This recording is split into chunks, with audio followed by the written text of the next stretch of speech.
छींकना एक आम प्रक्रिया है जो हमारे स्वास्थ्य के लिए बहुत ही महत्वपूर्ण है, लेकिन अगर आप छींक रोकते हैं तो यह आपके लिए बहुत घातक सिद्ध हो सकता है। हेलो दोस्तों, मैं हूं सोनू यादव और आप देख रहे हैं रहस्यों की दुनिया। सबसे पहले हम आपको बता दें कि छींक क्यों आती है। जब हम सांस लेते हैं तो वायु के साथ मिलकर कुछ जीवाणु हमारे शरीर के अंदर प्रवेश कर जाते हैं, और जब हमारे दिमाग को यह बात पता चलती है कि कीटाणु हमारे शरीर में प्रवेश कर चुके हैं, तो हमारा दिमाग बॉडी के पास सिग्नल भेजता है कि वो छींक के जरिए इन कीटाणुओं को शरीर से बाहर निकाले,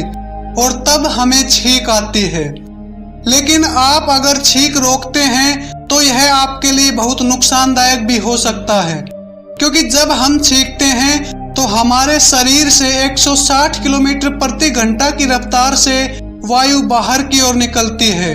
और जब हम अपनी छींक रोकते हैं तो यह 160 किलोमीटर प्रति घंटा की रफ्तार से निकलने वाली वायु हमारे शरीर के अंदर ही रह जाती है और हमारे शरीर के अन्य अंगों पर अपना दबाव डालती है,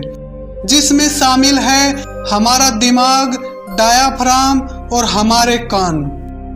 जब यह 160 किलोमीटर प्रति घंटा की रफ्तार से निकलने वाली वायु हमारे कानों पर अपना प्रभाव डालती है तो यह हमें हमेशा के लिए बहरा बना सकती है। आपने यह कई बार महसूस किया होगा कि जब हम छींक रोकते हैं तो हमें कुछ समय के लिए सुनाई देना बंद हो जाता है। तो छींक रोकने का सबसे पहला नुकसान यही है कि हम पूरी जिंदगी के लिए या कुछ समय के लिए बहरेपन के शिकार हो सकते हैं।